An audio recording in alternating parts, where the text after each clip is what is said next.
You got to come with your own energy. Yeah, I don't have that kind of energy. I was just telling Tony before we started the live stream, I was like, he's like, how you doing? I'm like, I'm feeling really chipper. He's like, is that a good thing? I'm like, some days I get these like mornings where I wake up at 4 a.m. Nothing's bothering me. And I'm on. I'm like a MacBook. Remember how like Jobs was talking about he never wanted someone to turn off an Apple product. Like there's really no off button. Oh. And I'm just like, I'm on. And I was like, I got two choices: lay in bed and just tinker on my phone for 3 hours, or like get up and start your day. So I got up and started my day. That's awesome. I've never heard that story about Steve Jobs. Oh, it was in the movie or the book, or maybe I just heard one. There's a million anecdotes about Jobs, but he was like really meta about like weird things like fonts. But now we like understand why those things make sense. And then he talked about like never wanting there to be an off button or something like that. And of course, in a very Jobsian way, he sort of explained why, because he wanted it to just feel like there was no on or off. It was just alive. So this is like behind the scenes. You sort of prompted me yesterday. You're like, hey, what if we explained what the sort of gear, because we get these questions a lot because we make stuff, right? And by stuff we mean like digital content. And I want to like use this as not only like a gadgets techie sort of thing. I also very much want this to be like what am I doing? Why am I doing this stuff? Right? Simon Sinek's made a career on Start With Why. It's like, why am I doing this stuff? So we're going to go through hardware and software, right? Because we're using a piece of software right now because Tony is not in my house, right? But we are next to each other. There he is. No, wait, no, I turned there. He is on the screen.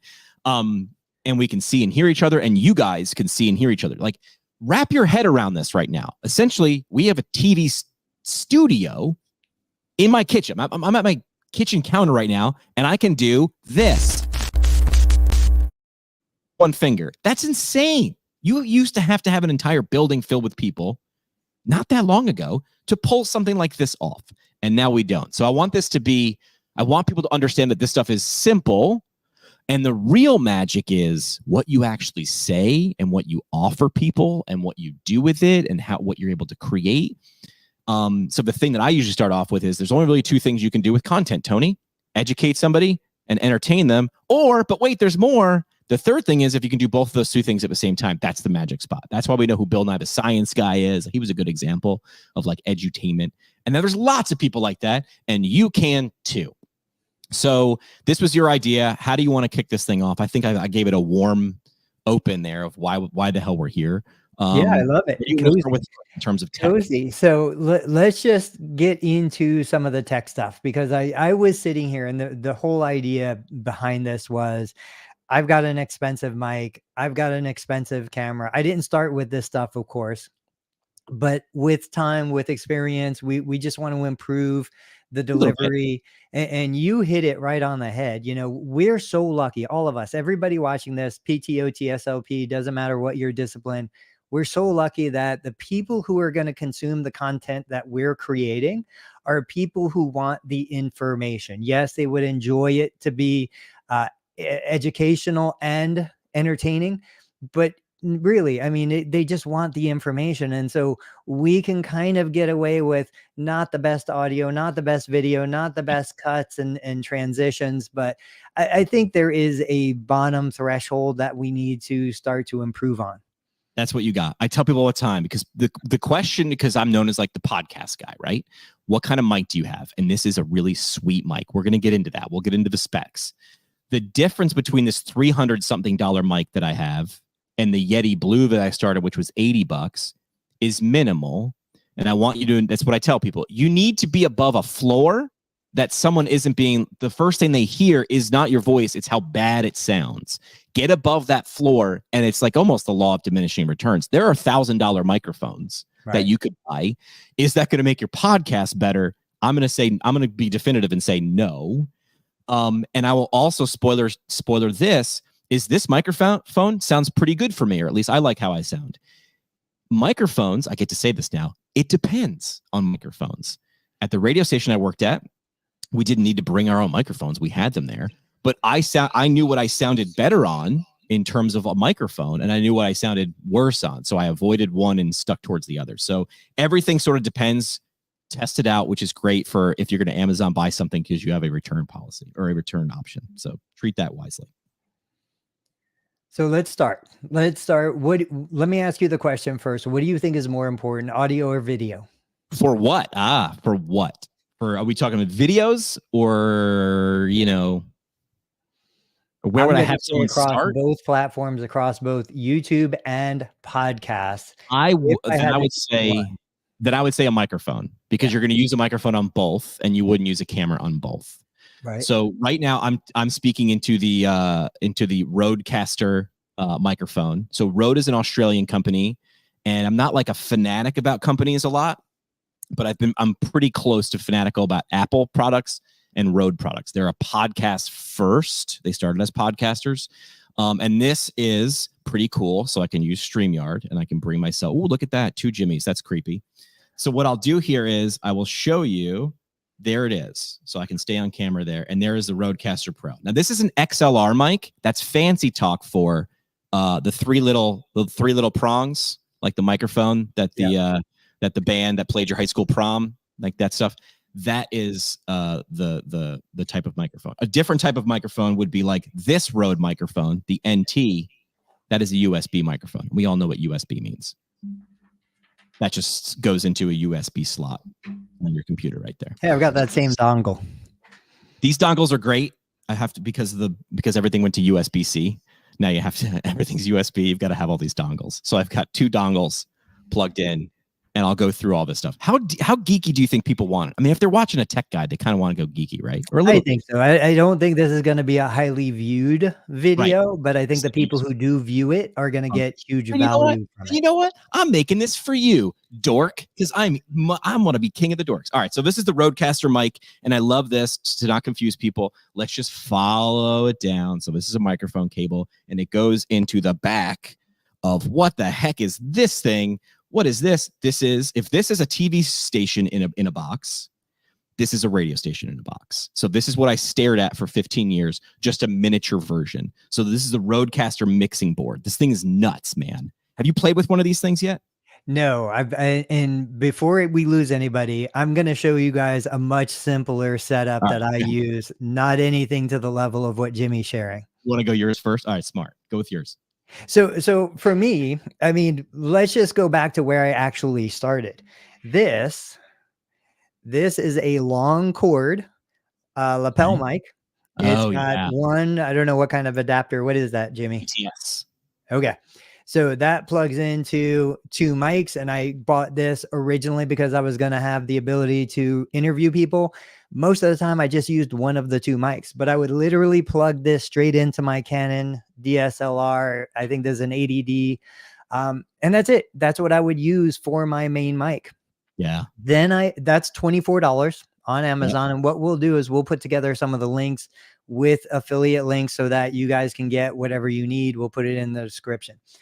I started there. Then I went to a Rode mic that was a USB Rode mic, and I used that for like 5 years until it just completely died. That was about $150 mic.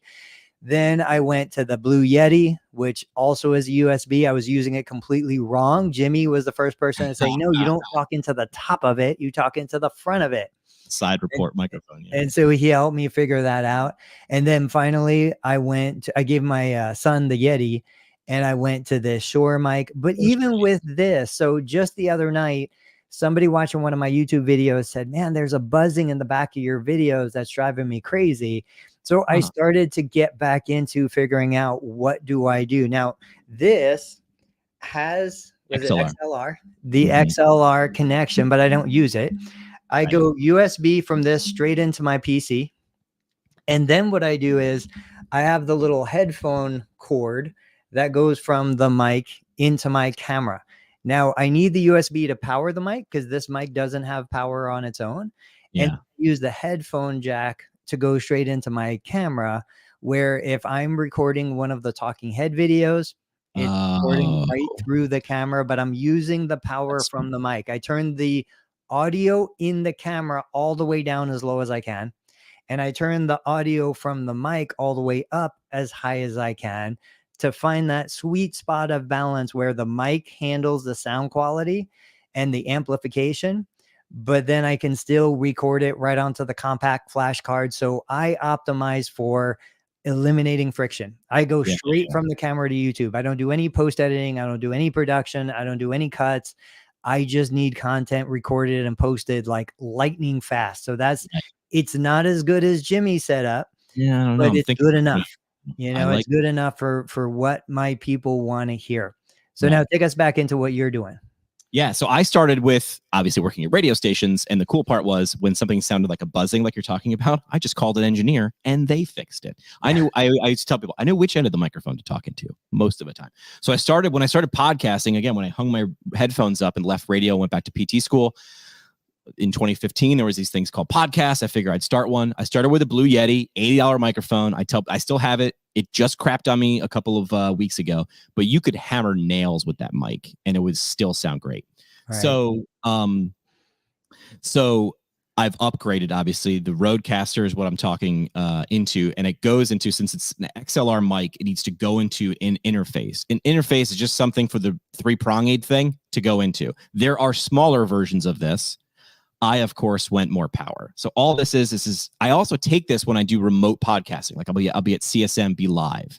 And the cool thing about this is 1, 2, 3, 4 microphone channels, right? So I can do 4 different mics, 4 different guests, all with XLR mics that plug in the back with headphones, so we can all hear each other and look cool with headphones. And then it's got a USB channel. So this is how I'm hearing Tony right now. This is sound coming from the computer. I could Bluetooth my phone in, which is another nice feature. When I do events live at like PT programs, I'll play music before I start or in interludes, and that comes right out of there. And then also I can use the same cable that you have right there, the TTS. I can just hardwire my phone into. Essentially, you could do a call-in show with your cell phone right into this. And then, of course, the real reason I got this thing is these things. So these are beautiful hotkeys. And I can do things like, I don't know, like this. Love the PT Pinecast? Yes. Support the show by telling a friend or by leaving a review on iTunes or Google Play. So I've got a couple different banks or pages of different sound bites. Like, did you know Little John works for me? What? Yeah, isn't that great? Yeah. All right, we're going to move on with the show, okay? Okay. Sounds great, man. Appreciate that. So everything radio station in a box comes through here. And it's got an SD card in the back, a micro SD card for me to record. I think if I were to hit record right now, I think I have 68 hours worth of audio. There's no possible way I'm recording 68 hours worth of anything, but I just keep that with me just in case. So how much does that cost, that whole unit right there? I think this thing was like $400 or $500. They just came out with a new. They were smart. They went above this and below this. They went more advanced. And they went 2 versions smaller. Like, well, the average person or average user doesn't use 4 channels. They use 2.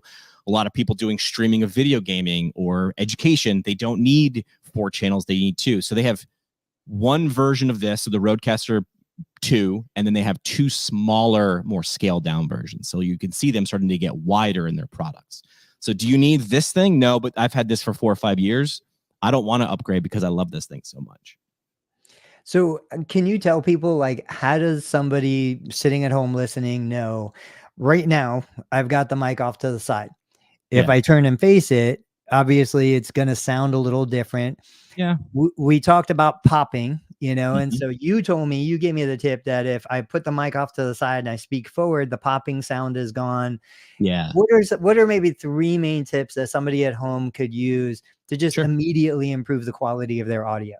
So 1, you can get a pop filter. So that looks like a women's stocking. You have one of those things. It looks like a women's stocking stretched over like a circle. And you've seen like radio people, more singers, to be honest. We didn't use these in radio. Yeah, one of those.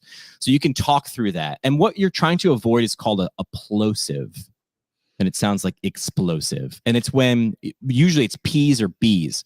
So if you could pop a P, you can sort of hear that first syllable like sort of hit the back of the microphone, and it's sort of if you want to envision the VU meters, right? Oh wait, I got it backwards. If you want to envision, you can see it. You don't want it to spike out too high. So that's what you're doing with plosives.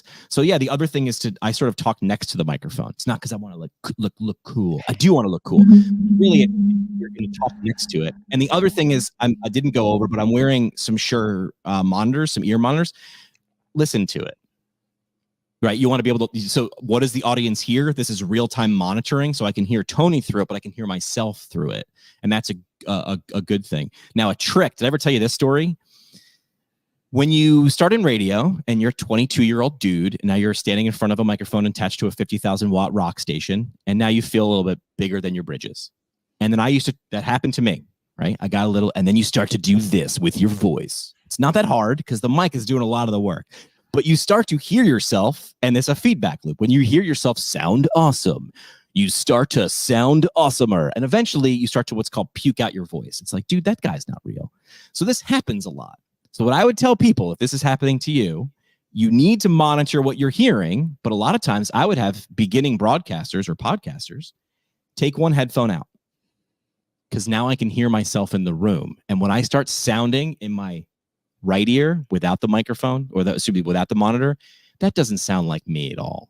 Stop doing that.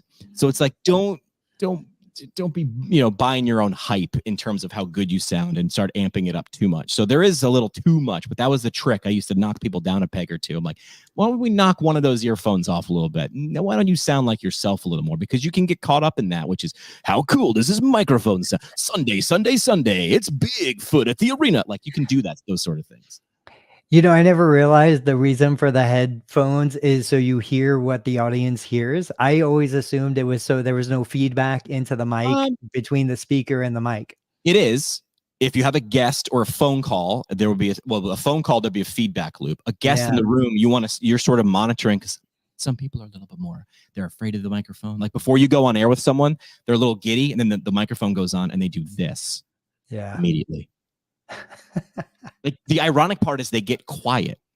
I'm like, no one can see you, right? Like, they can't see you, and they get real quiet and they back away from everything.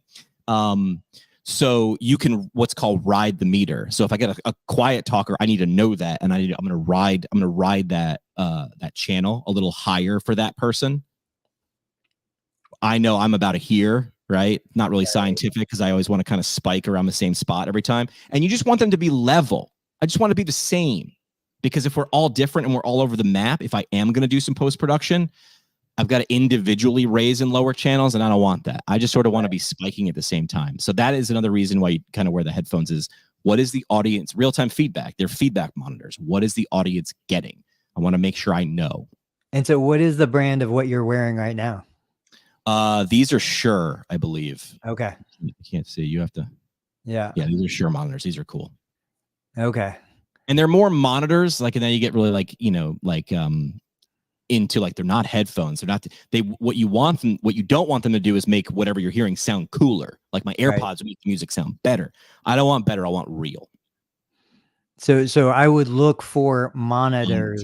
These are guitar players and stuff. Musicians wear these. Yeah. I want to hear what my guitar sounds like. I don't want it to sound better. I want to know what the audience is hearing. I want the bad news right here so I can fix it. Awesome. So let's do this as we transition out of audio. I'm going to switch to a webcam from my DSLR, but I'm also going to let you guys hear what the audio sounds like through my webcam. Okay. So let me make that switch right now. What camera do you have? Because that is, see, that's actually a really good webcam though too. So it is a good webcam. Now you should be hearing me through the webcam mic and seeing me on the webcam. Let me scooch this over. So this is the Logitech Brio. It's a 4K webcam, but here's the thing. So you can see how everything is sharp. There is no like depth of field. You can look out into my foyer and you can see like everything is clear. What were you going to say? Oh no, I'm listening. Okay. The light quality, like everything is just kind of a little, it looks webcam-y. Like there's just no doubt about it. And then of course the audio, hey, Tony's here. He's one of my favorite guys. But if I switch back to my DSLR, now this is an old DSLR. This is a Canon 80D. There have been multiple new iterations and new models. I think I bought this well over 10 years ago. Let me switch my audio back over. That's crazy. Just the difference in same guy, same room, different camera, like just drastically different visions. It is. So now you can see I've got a nice blurred background. I've got a softer. I'm sitting in front of a window. I don't have direct sun in my face. The sun is somewhere over the house right now, but I'm not using any other external lighting. It's just the lighting in the window coming full spectrum in front of me. I do have lights. I have an LED panel and I have a little ring light, but I'm not using them right now. And so I just think that, the quality, I've got a 17 to 55 millimeter lens on my DSLR, but I basically just keep it at a fixed focal length. I don't even know what it's set at right now, but it's set close enough that I fill the frame. I'm not zoomed in. I'm not too far away. And it allows me to get that blurred background that I like so much. I mean, so what's your setup? So my setup, so I was going to joke. I'm like, this is my Logitech Brio. So this is the webcam that I use sometimes. And when I do like dinners or something, I'll have this be like the desk thing so I can show people stuff. And that is, again, the Logitech Brio. I use the same thing. Logitech's another great company. Like you know what you're getting. And then I run a Sony A6000. It isn't a dear DSLR. It is. I don't know. It looks like a digital camera. So it's not like those big fancy cameras. And you can tell I'm an audio guy, right? Because I'm like, I don't know. It's a fancy camera. That is sort of what it looks like right there. But it looks just like one of those regular digital cameras. And I just run the cables out.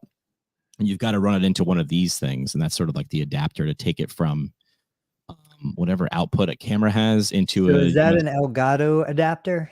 It's similar to that. I don't think it's the same brand. I don't want to touch it because sometimes when I touch it, the video goes out. So, again, you could tell I'm a video guy. I'm like, or an audio guy. Don't touch the video stuff. But yeah, you had to do that to get it into a dongle, into a screen. So going back, and I'm not going to turn the camera around, but what I do is, now do you have your power supply hardwired into your camera? Yeah. Okay. So you can buy a battery pack that plugs into a normal wall outlet. That's what I've got in the back of my camera. And then my camera uses a FireWire cable. Yeah, that's exactly what I've got. My camera uses a FireWire cable that comes out of the camera and straight into my PC. And Canon has a free utility software. It's their EOS utility that allows me to control the camera. It also allows me to turn my DSLR into a webcam. So it's recognized by Zoom, StreamYard, all of the normal streaming services as a webcam. That's cool. But so I don't have that little adapter that you have. It just goes straight into my computer. But if I want to capture audio through the camera, I would need some sort of external mic because the onboard mic is just horrible in the camera. Yeah, you need like what's called a shotgun mic, and Rode makes those, or other companies make those too. All right, so we did cameras, we did audio relatively, and then so I guess it's lights, right? Lights, camera, action. Yeah, and I would say I've seen the cheapest $30 webcam look amazing with adequate light. Like, just like you need a good mic to get good audio, you need light to let the camera function. Yeah. That being said, I mean, every one of us has an amazing camera in our pocket. So before you and I got on, Jimmy, I recorded a short vertical video. I normally have a $20, what do they call it? Selfie stick, but I also invested in my, there's a DJI Osmo. This is a, basically a selfie stick, but what do they call it? Gimbal, handheld gimbal. Yeah, a gimbal. I use this for like going and recording all the basketball games that my kids are doing and all that stuff. But I just prop this on my desk. I set my camera up. I either do it in selfie mode if I don't need super like 4K, or I'll spin it around and get the forward facing camera if I do. Yeah. I'm using the same light source though, as much as I can, which is full spectrum sunlight. There's just nothing that ever replaces that. And that's what I'll do if I just want to record something on the fly, upload it really quick. I got a couple different lights. Again, I'm more of a sound guy, but I'll get you the name of the brand. These are great. I've got 3 of these, and they look a little like a hockey puck. And the cool part is, so 3 talk to each other with Bluetooth. They go on simple tripods. They've got a regular tripod mount on the bottom, a little screw hole, right? And then they talk to each other by Bluetooth. So the cool part is you can actually take a picture of your skin tone and it'll actually say, oh, match this tone with this, and it'll actually create that. So that's my skin tone in light. So I'm connecting the lights via Bluetooth right now. Hang on, I'm doing a live demo because we knew we were going to win. Good. So you can actually select all fixtures, and then you can do like crazy effects. Like, let's see a good one here. Hang on. I don't know if I told you this, Tony, but I broke the law recently, and the cops are here, so you got to watch them out. So it'll do the cherries and blueberries, as they say. So you can do anything. You can do, you can do fire ambiance. This is like more for photography, but you can get a little fancy. You can do uplighting in the background. Like if I wanted to make this whole room I'm in dark and I wanted to just create purple or brand color uplighting, these things are like $50 a pop. Again, sprinkle 4 or 5 of them around the room and you can connect them. You can just do random. I did some haunted house stuff or some lightning effects, for the kids is pretty cool. So these lights, photographers throw them in their bag. Again, it's not plugged in. These things are battery powered. So these things are great. I also, because someone named Tony nudged me a few times, I'm like, dude, camera's awesome. Sound is great. And I went out and I splurged for these newer sets. So these are also battery operated. These are like newer LED light panels. I think we just missed the Cyber Monday or whatever deal. It was $118 for 2 of these things that I'm holding with telescopic stands and bag. Yeah. That essentially will drench wherever you are. And I like them because they're portable, because I use a lot of these, again, if I'm going to be at CSM or whatever. So again, these are battery powered. So the brightness will go up and down, and then the color. And again, I'm more of a sound guy, but we can go from like, operating room white down to super natural. And I don't really know what my skin tone I don't know what my light color should be yet. I don't know what aura I'm going for, Tony. But these things are great. So because you need light. Again, no replacement for regular sunlight, but you need light to give it depth and to get rid of some of these shadows of these bags in my eyes. Because I said at the top of the show, I woke up a little early this morning. What's the brand of that larger LED panel? Newer. Yeah. So I've got the same newer LED panel. Instead of buying 2, I just bought 1 because I was being a little conservative. I wish I would have gotten both of them. That's what I use for my main lighting at night. And then the smaller LED panels that you had, I had something like that, very similar, that I was using for a while on the DSLR. But when you say they're battery powered, and I think it's important for people to make this distinction, are you putting batteries in like AA, AAAs, or are they USB rechargeable battery powered? These are 15 volt, so like plug-in, so not USB, but the regular plug into the wall. Then it charges for a while. But I'm also like a nut. Like the minute I'm not using this, like it's power out, recharge it. Because the last thing you want to do is go dark in the middle of anything or anything die. So again, there's a lot of Bluetooth stuff. Like I mentioned, the Rode mixing board. They've got a lot of Bluetooth stuff. Rode does make something called a Rode Go, which you've seen some of the content creators. It looks like a cube, like a square that you just sort of. I'm just surprised it's so big, to me anyway. And the logo's exposed anyway. That'll Bluetooth, but I'm old school. I like when things are hardwired. From an engineering perspective, a great engineering term is, I like to be able to count points of failure. So if something goes wrong, I'm like, is it the Bluetooth? I can't fix that. So I like to see where the things are as much as possible, but that's just me. I'm old school. Yeah, no, it's true. And I also have the Rode Goes. I have older versions that are like big. I mean, the ones I've got are like the size of a deck of cards, but then they have a cable and a small lapel mic. Oh, I didn't know that. So I do like them better. And they've done great, but like anything, they're wireless. And so you never know when they just randomly disconnect and you lose 20% of your amazing interview because of tech failure. Yeah. Switching headphones. I forgot to do this one. These are Audio Technica. So you can hear a little bit of a difference. I turned off this microphone, right? Big difference. But when everybody's using this, I want to listen to an episode that I do from a live, like a PT school, right? When you're used to this thing right here, then this thing right here does sound tinny. When the whole episode is done here, and there is some processing in the board, these things are great. What these things are really good for, it looks like I'm an offensive coordinator. These things are great. I did some episodes at CSM in the expo hall, in bars, at night.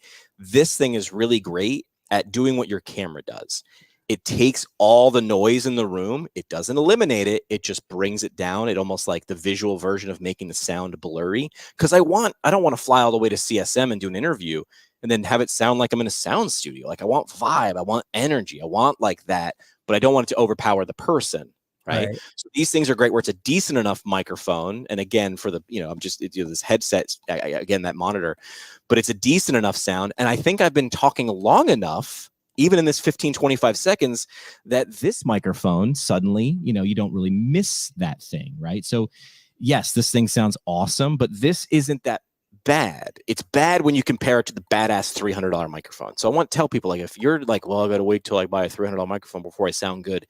You don't. These headphones are like $200, but the Rode, the Yeti Blue, or this little Rode $100 thing, or the $30 microphone, like, just be above a floor. But again, you can see how quickly that floor changes when I've been talking for long enough and your ear gets used to it long enough to be like, I'm not listening to how tinny he sounds versus this thing. I'm actually listening to what the heck the guy is saying.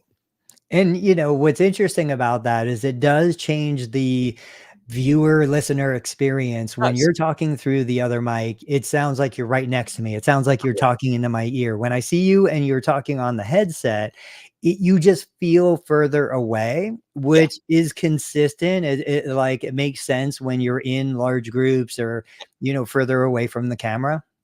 So there's a cohesion there that I think works really well. And back to what you and I opened the show with was, it almost doesn't matter as long as it's good enough. Like you said, the information is what I want. And as long as you get me that information in a reasonable way, I'm going to be happy, and I'm going to continue to listen and patronize your podcast, your YouTube channel, whatever media source it is. Just be good enough. Just be good enough. There we go. Now I'm back to not my $300 mic. Gotta get my miles out of this one. But yeah, the tech shouldn't, especially in the day and age of like Amazon, where you got 500 options. You might buy a $500 microphone thinking you're going to be $200 better than me, and you'd speak into it. And it doesn't sound good. Right. And that's not a great microphone for you. And there's people way smarter than me, like in audio. I know which end of the microphone to talk into most of the time, but there's like audio patterns and vocal patterns, and someone's voice is deeper and louder, and deeper tones are going to sound better for these microphones. Plug it in, talk into it. Do you like how your voice sounds? Go with it. So let's step away from the hardware and the tech, and let's just share a couple tips for presentation, and how to make it a more enjoyable experience for the listener, the viewer.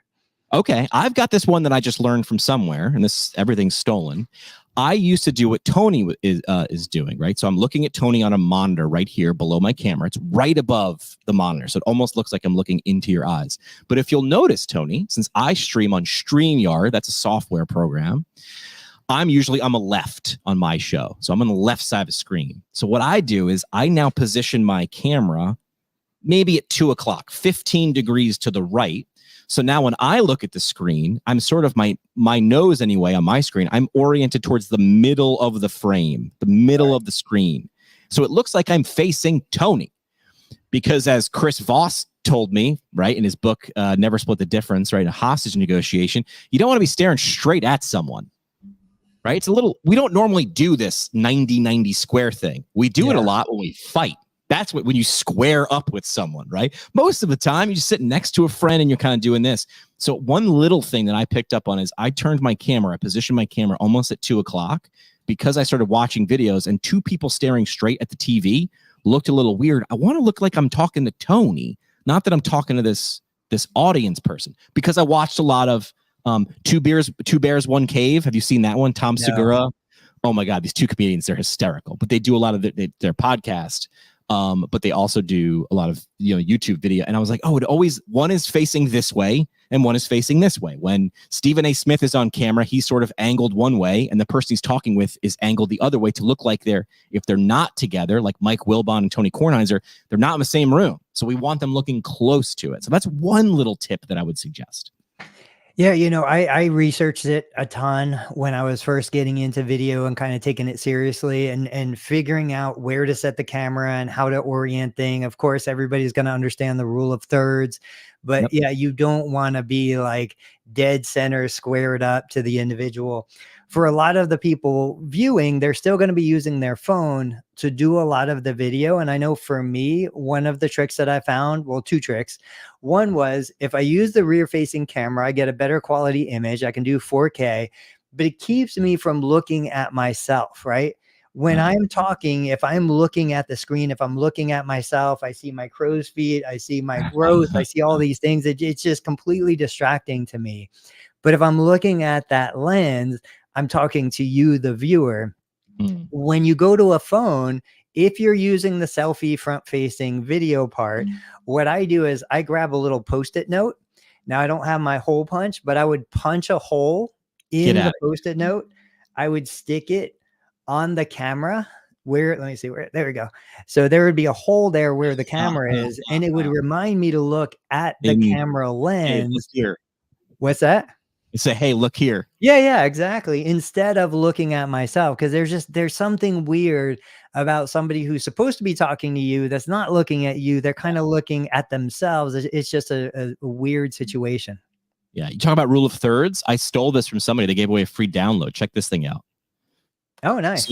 So to make sure, because some people will come on screen and I'll be able to like, hey, can you position yourself? And it's hard for me to, sort of verbalize how I want them to sit. So I'll put them on screen and I'm like, hey, listen, I just want you to be as close to your nose of the center line as possible.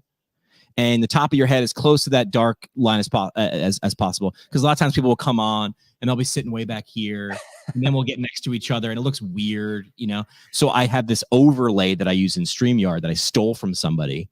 That essentially is, I can put it on Tony and be like, yeah, he's dead center. He's pretty much close to that. Good. So we relatively look like the same height. So this shot, when we do it together, doesn't look so weird when we do it in post-production. So that's a little like, that's something that somebody created on Canva and just made a transparent background. And I do it before I line up the shot a lot of times if someone's not right.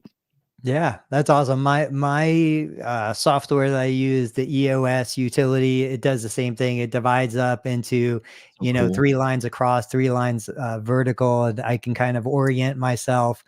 Little known fact that people don't realize is before I became a physical therapist, long before, when I was still in high school, I went to a visual and performing arts high school.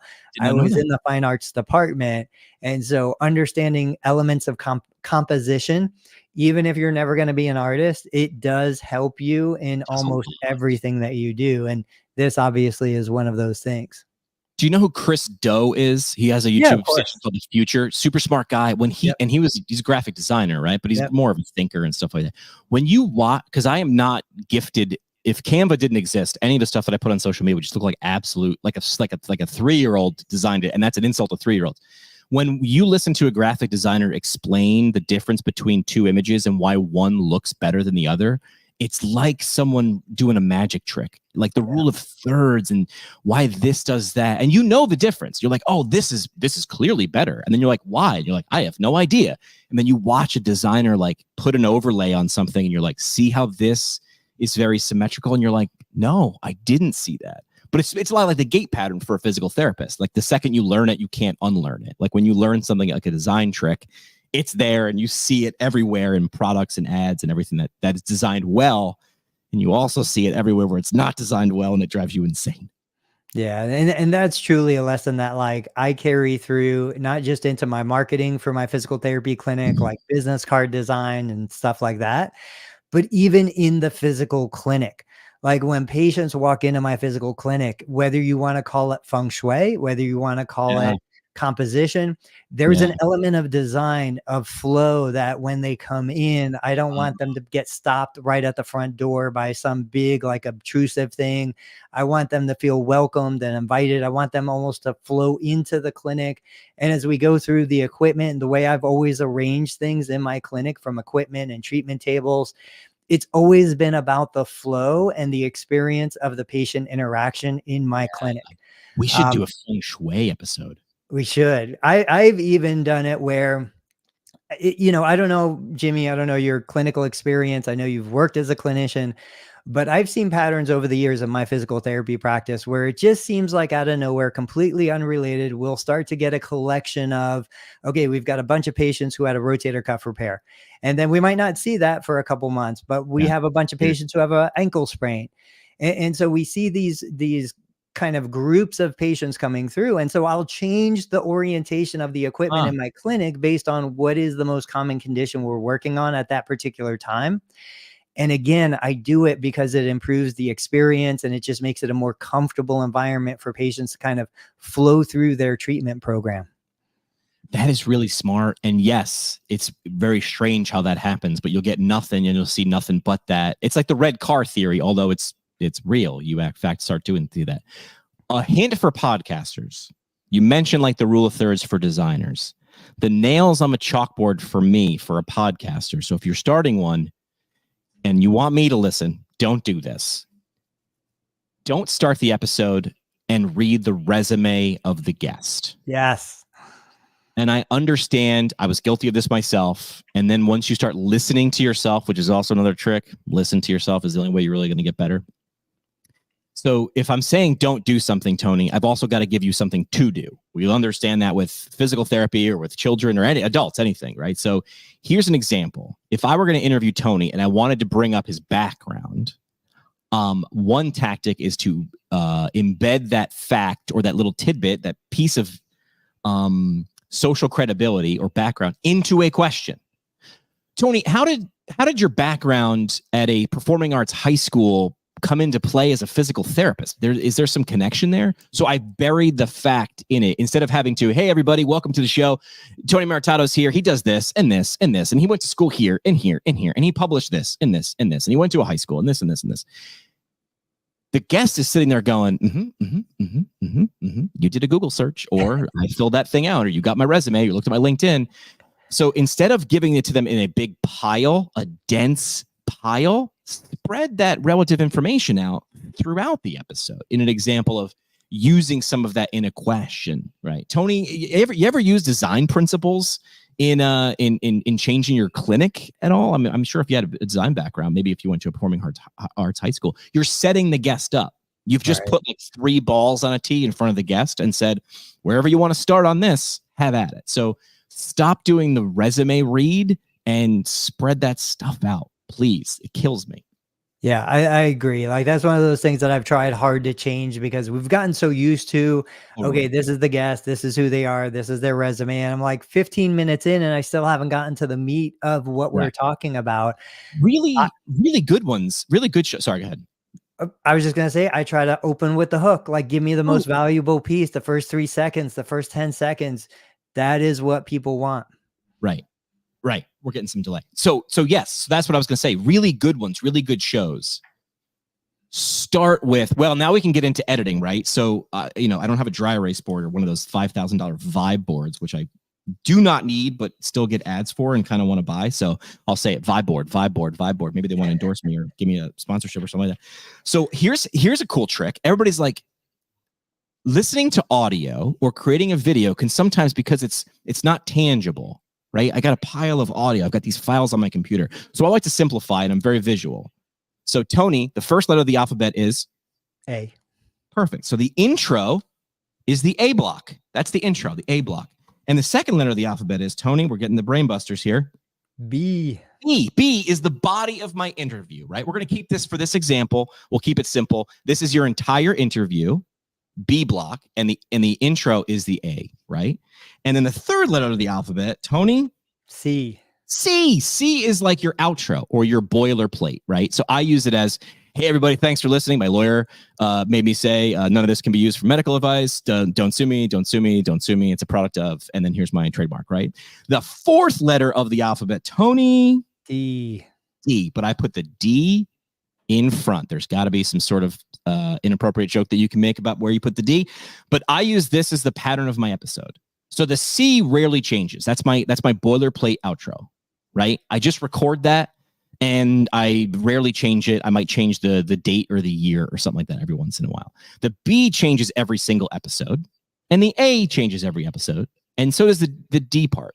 Now here's the magic. Tony and I jump on this StreamYard app and we start talking. I start recording right here. We do our entire interview, and outside of Tony dropping the F-bomb, because every once in a while he does, he's crazy, people. I don't do a lot of editing to that. I might trim the beginning, I might trim the end off. And that just means cutting the end in the beginning. The minute Tony and I hang up, The minute Tony's gone, I'm still in that vibe. I'm still in the same outfit. I still remember what the hell we just talked about. 5 minutes from now, I'm going to forget most of that. I immediately, when we're done with the B, I go record my A. I turn the camera right back on. I stare right at it. And I'm like, I cannot wait for you to hear Tony and I go through the cameras, the microphones, the lights, the camera, the tricks. Tony talks about how he went to a performing arts high school. How does that make sense? You're going to find out. That's my A. One more step. We didn't talk about software. There's a lot of software like that's out there now using AI to create clips. You give it a lump of Play-Doh, you run it through this machine, out squirts a nice little Play-Doh design, right? Out squirts a bunch of 30, 60, 90-second clips. The last step is I run the entire video through AI. I find that one D moment. I call it the dynamic moment. It's the hook, baby. I put that first. So when people say, how do you edit your episodes? I actually don't edit a ton. I assemble them. And it's D plus A plus B plus C. And only a couple of those things change. The C doesn't. The A and B does. The A takes me 90 seconds to record. The D, a computer is generating and plopping out for me. And then I really just add D plus A plus B plus C. And that's it. But that's just A format. That's just A format. Yeah, I mean, that's exactly the way it should be done. I think that is the best formula framework for what to do. I wish that I would do what you're doing. You know, I'm like that person that's like, I know I need to eat more vegetables. I wish I could eat more vegetables, but I haven't made myself eat more vegetables. Yeah, I know. At some point in 2024, my hope is that I do start doing more of the post-production. Now, I haven't gone the route of using apps and using AI for video. I do still use DaVinci Resolve. That's the software of my choice. I used to use Premiere. If you go way back, I used to use Final Cut Pro. Oh, yeah. So I went from Final Cut Pro to Adobe Premiere. Now I'm using DaVinci Resolve. DaVinci Resolve is free and it's a full professional video editing software, but it is incredibly hard to learn how to use. I'm the first one to admit it. I would never put that responsibility on somebody who didn't use software already. So at some point I need to get into using more of the AI in the apps. Do you want to just talk software real quick? We can. I mean, the software cool part is you can blow through it. So number one, we're broadcasting this live. So if you're watching a live stream, like 7 people are, first of all, say hi. I like when people drop comments. Tony is taught. It's all about that D, baby. I knew there was a sexual innuendo in that somewhere. So thank you for making that. So I didn't have to, Tony. So StreamYard essentially is Zoom, but it's cooler because we can do things like this, which is like zoom out, do different orientations because obviously it's all about me, not Tony. Oh, and that could be a little bit about Tony. You can share a screen, which I was doing before, which you saw me with that was just my cell phone camera. I logged in to that. You can do different presentation styles. And you see the background. Obviously, my show is Pintcast, so there's just an image in Canva, and I create it as a background overlay. Some things you can do, we call them lower thirds in TV or video. So boom, you can just again doing this with one finger, just going and this is all pre-programmed, or you can kind of type it on the fly. Also available. There's a nice little ticker down there. You can just put things across the bottom. In terms of branding, if I wanted to put our names on the screen, there's Tony Maritato. We can do that. We can put the logo in the top of the screen, or we can do these cool overlays. So you can get really, really fancy. And I think I did one of these before, right? To start the show. These are called transitions or bumpers.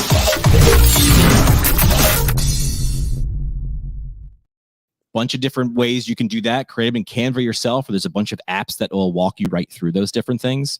And you can also, change the background. Like there's like a nice wood panel background. Now we just saw Tony's comment live on the screen, right?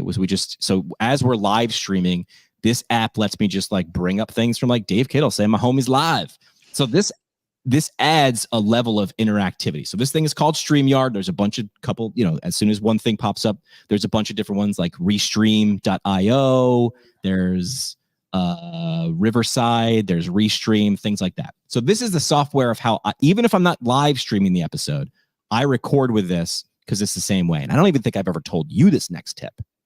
With StreamYard, I don't know about the other ones, I'm right now recording my video and audio on one track and Tony's video and audio on another track. Now we're going to get geeky.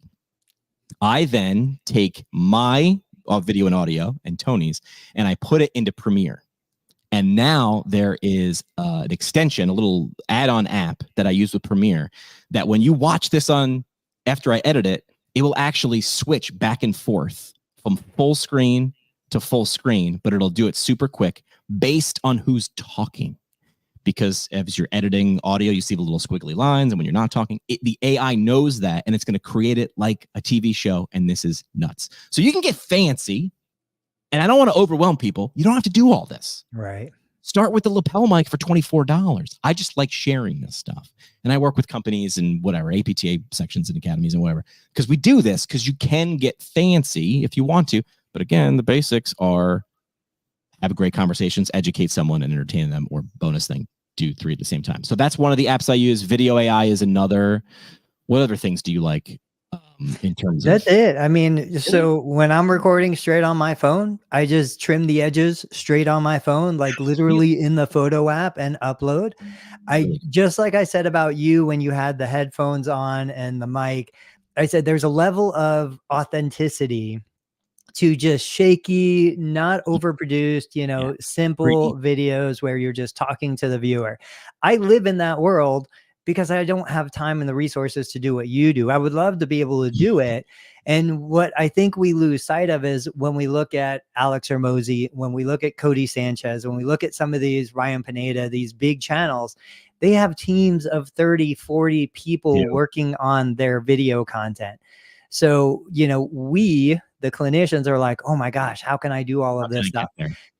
I think I produce a fair amount of content, but I could only do it because I cut as many quarters as possible, knowing that I need good light, I need clear sound, and I just need to get the message out there. I just need to hit publish. Yeah. I will say this though, you know, Alex Hormozi, his vibe is a little shaky cam, kind of like, you know, Gary, it's a little like he does do multi-cam that looks like he's just talking to somebody in a room, but it is very sort of like a little bit gritty, because I think when you get too sterile, when you're in a soundproof room, let me bring this up. This is my YouTube page. This is the most popular shorts. If you look at these, this one on the left, my best one that I have someone commented recently, you must have cut yourself shaving. I did. That was shot one take, me walking with my phone. This was shot me going to get my mail. This was edited. That's just like that was like a template. This was me one take at my desk. So these were all phone one take, and these are my top performing short form pieces of content. You don't have to have a script and spend all day and have $1,000 camera. You do not.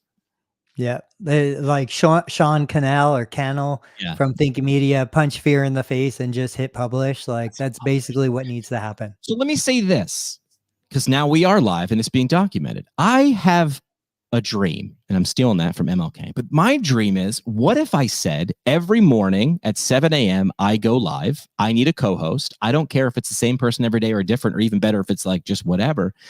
I sort of want to punch fear in the face and just be like, I know we have beers at 5, but I want to have cappuccino or, you know, an espresso at 7. I want to overcome that in 2024. And the best way to find a format is sit around and wait for perfection. No, it is literally just push play and figure it out. Like things you want to get deeper into the, you know, the editing. Look at my show. I break that B up into several segments. The first thing I ask the guests is what they're drinking. That's the first round. Brought to you by Owens Recovery Science, a single source for PTs looking for certification in personalized blood flow restriction, rehabilitation training.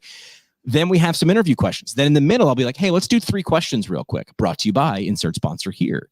I'm breaking it up because rule of thirds is in design, but like rule of attention spans is rule of radio. I'm going to do a quick gag at a phone call, and then here's some Pearl Jam, and I'll come back in 3.5. I'll play 2 songs. I'll come back in 6.5 minutes, and we'll do a contest. I'll come back in 6.5 minutes, and we'll do the weather. Like, we know that about our attention spans, and yet we ask people to sit in PT school and watch a lecture for 2 straight hours. We know the science. We know what cognitive overload is, and yet we will put a slide on a screen with 78 words and 14 diagrams and then expect people to understand it. And we're wondering why it takes 17 years to go from bench to bedside in terms of research adoption. It's because we know it and we ignore it. Right. So I try not to ignore it. I love it. I agree. Do it. What do you think I should call that feature if I go live every morning? Let's ask the audience. Those of you who are here watching, let us know what you think. Those of you watching on the replay, let us know what you think. Put it in the comments. Make some recommendations. I'm gonna say, and I'm totally blanking out on the financial guy. Alex Lieberman. No, the guy who has a call-in show still. He's worth almost $1 billion. He's got a ton of real estate. Dave Ramsey? Yeah, Ramsey. Dave Ramsey. You know, I would love to see you, Jimmy, do a call-in show in the mornings. I mean, think about how many therapists are driving to work 7 a.m. in the morning. You've got the technology, and I know a lot of them don't want to get on video, but if they just did a call-in and you shared that information, you could answer questions or bring in guests or whatever. You think people would call? 100%. Really? With hands-free in cars, I think that they could call in, ask questions, talk about just flash a number on the screen and someone might call. I don't like, it'd be a great test. I think they would. I think they would. If my phone rang right now, I would absolutely answer it. Like, how funny is this?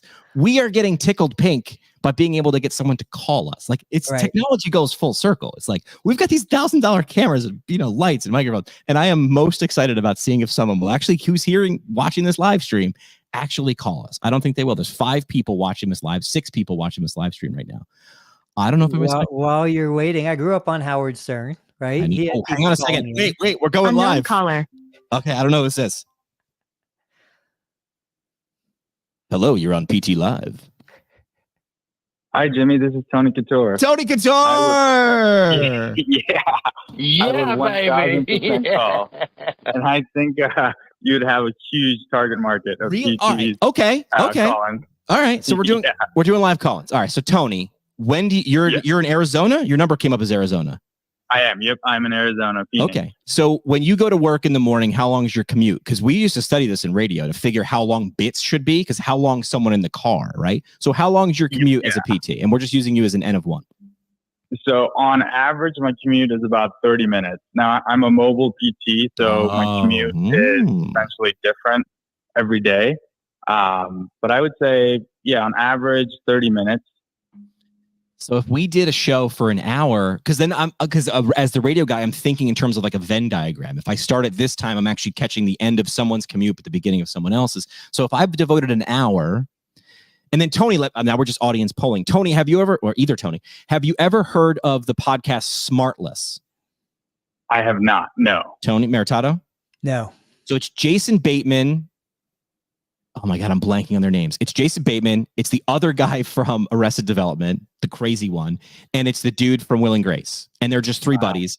And the premise of their podcast, number one, they're all actors. So they're all just great on camera and on mic. They get super famous guests, but only one of them on each episode knows who the guest is going to be. So it's a surprise to 2 of them. And then one of them starts reading the intro with the name of the guest is last. By the way, that's never tip. Don't say, hi, I'm interviewing Tony Maritato. Make his name the last. Like, ta-da, make that last. Anyway, wouldn't that be fun if I had a scheduler or somebody schedule a co-host with me and I didn't know who it was every day? Yeah. I had to react to everything. So what are some things I should do if I was doing because now you're worldwide or you're nationwide and worldwide. If we did a PT morning show, I couldn't play music, obviously, because my stream would get cut. What are things I could do? Or what do you want in the morning, Tony? What are you looking for when you're listening to radio or like, what could we do if it's live? So the subject would be specific to PTs trying to learn or gain more wisdom and your insights from you related to podcasting, audio, visual stuff related to it, lighting. Is that kind of the? Yeah, that's one thing. But I think us doing this stream now, talking about content creators, we're talking to like 1% of the profession, hopefully more, right? But here's the fun part, and this is the secret to being a podcaster. You ready for this? I don't need to be smart at all because I can just get a guest and make them be smart. So, you know what I mean? Like I sound like the smartest guy at every dinner party I go to because all I do is ask questions. I don't ever answer questions. That would be stupid. I would show my ignorance. I just ask questions and stand there and stroke my chin a little bit, nod and look thoughtful. So I think, Tony, we need to crack the code of like, what could we do every morning? Maybe we have a guest every 15 minutes. I don't know. I don't know what it is, but I mean, look at this. Tony from Arizona just called us. If you wanted to make it more marketable than if you wanted to make it a little bit more kind of widespread in terms of the content or the content, you could consider something. So I'm involved with the Arizona Physical Therapy Association. Way to sneak in the plug. I like it. And there's a special interest group specific to early professional PTs. Yeah. So Sorry, go ahead. Oh, so what you're highlighting is focus on the audience first. Who is it? And then work backwards. What are their, I call them bads and goods. What's your pain point? What do you want to learn, man? What do you want? What do you need? And then go find topics or lists. It's essentially what I did in radio, but instead of Pearl Jam, I'm talking about like interview tips or how to figure out your first job or how to negotiate a salary increase or knowing when to quit or. Yeah, exactly. Yeah. Like the salary negotiation, documentation tips, just anything, equipment. I don't know, man. I think we're onto something. Efficiency. And you're essentially, if you get people to request certain topics. Yeah. Feedback loop. You're, right. Yeah, and you're essentially selling something before you have it, or selling something and then creating the product. Correct. Which is what brilliant people like Big Tony and you have taught me. And I think that would be kind of instead it would be a home run. Or that would be like a half-court shot going in. Okay. That's as easy as doing a layup. All right. Tony, thanks for calling in from Arizona. Thank you. Appreciate you. All right. Keep on keeping on. Keep on keeping on. That's my new tagline. That was fun. That was awesome, Jimmy. I think I see a 5-day or a 30-day challenge in your future. I see you saying, hey, I'm going to commit to doing this for this period of time. And all right, last thing we'll do before we hang up, because I know you got stuff to do. Let's get real for a second. I've done more than 1,200 episodes. And before I turn the microphone on, I still get a little like, I don't know if anybody's going to give a crap about this. I still do that to this day. So I've been kicking this idea around about a daily live stream because there's people out there who do the challenge. Like I'm telling you, if you want biceps, do pull-ups. And you're like, I do. And then you don't do the pull-ups and you're confused why you don't have biceps. And you're like, oh, don't be upset by the results you didn't get from the work you didn't do. And I need to take my advice, which usually we are usually the last person who takes our advice. I agree.